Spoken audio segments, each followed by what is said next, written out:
Did you feel confused about Google Classroom last spring?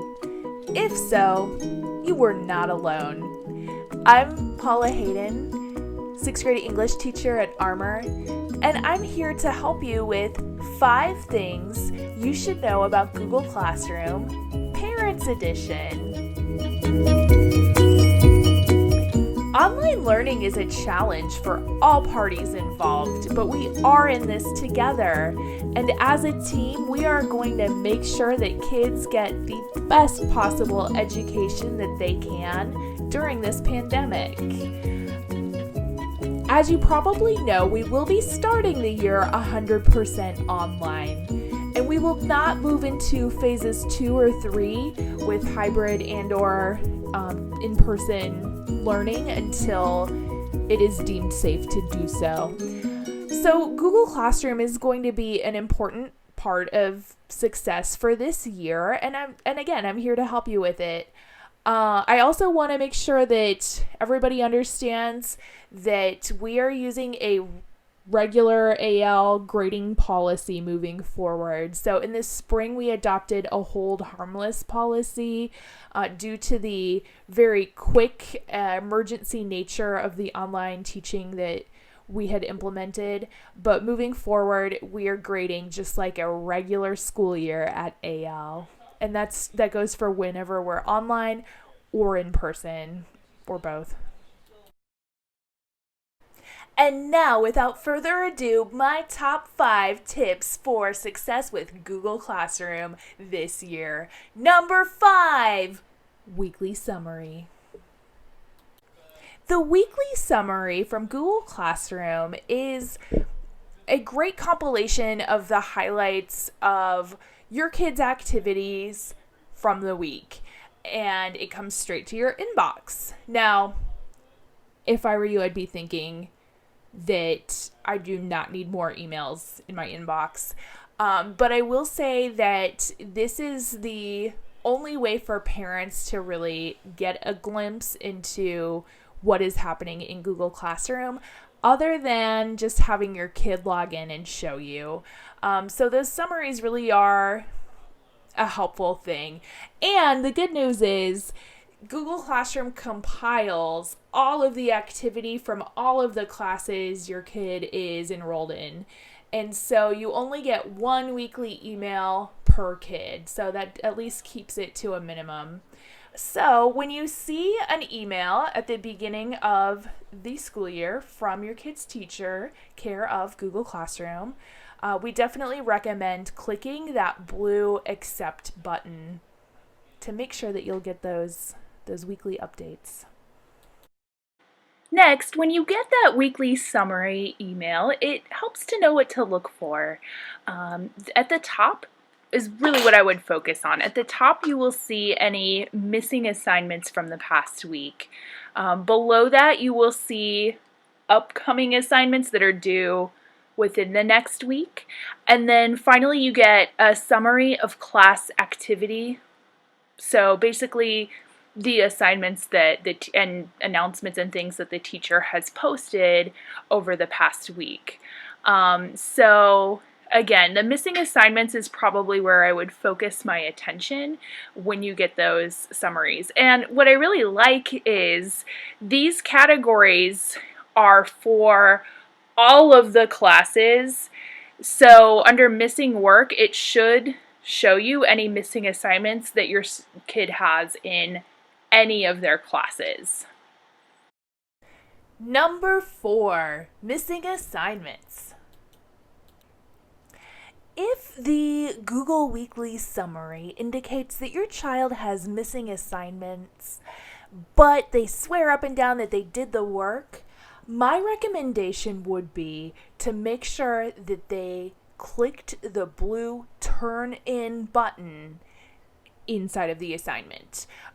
Doing the work but not clicking turn in means that Google thinks it is missing, and you will get emails about it.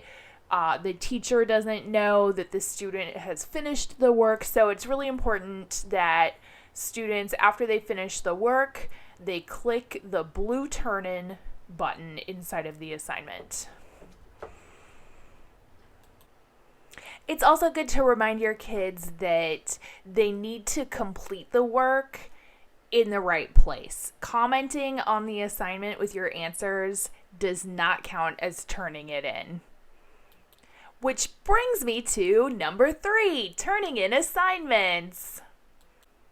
If you are asking your kid to sign into Google Classroom so that you can check their assignments, it's a good idea to make sure that they followed any and all directions given by the teacher. There might also be a rubric attached to the assignment, which is nice because that will give you the exact criteria for grading. After reviewing any pertinent information from the teacher, your kid will want to click onto View Assignment.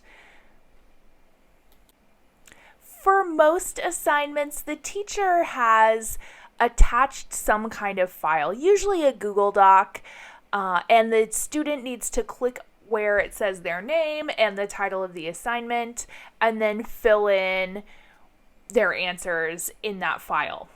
There might be occasions as well where the teacher asks the student to attach their own file. To do that, they would click the blue plus sign that says Add or Create, and then they can upload something from their Google Drive or their device. And again, it's crucially important to click that blue turn-in button. Number 2, making up missed classes.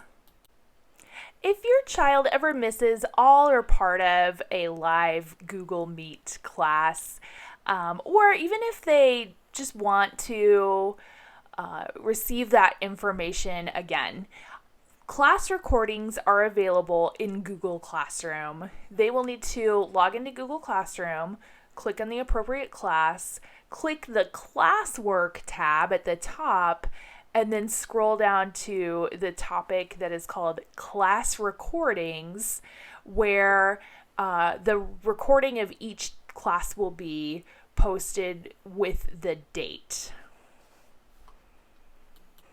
It is also your kid's responsibility to make up any assignments from that day, and it's going to be important for them to get the class content before they can do that. So make sure that they watch that recording. And finally, the number 1 thing you should know about Google Classroom is encourage the use of the to-do list. From anywhere in Google Classroom, your kid can click on the menu. It's the 3 little lines at the very top left of the screen.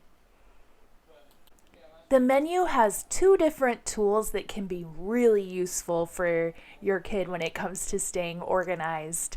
They can click on their calendar to see upcoming live class sessions and assignment due dates.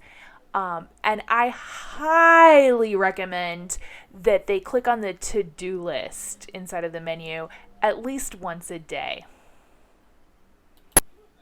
What's so great about the to-do list is that it compiles all of the missing and upcoming assignments in one place for your child to see all at once. So all of the classes are compiled in the to-do list. So again, if they check their to-do list every day, it's going to be really hard for them to miss those deadlines. Last but not least, we know there's just a lot of information. And so teachers are here to help. You can always feel free to email your child's teachers using their first initial and last name at academylafayette.org. Or you can find them listed on the beautiful brand new school website under Our Schools and then the appropriate campus. If you have tech issues or need to borrow tech items, please contact Roger Goudiaby, and we are going to have a wonderful school year. We appreciate everything that you do to support us, and please, again, don't hesitate to reach out. Thank you.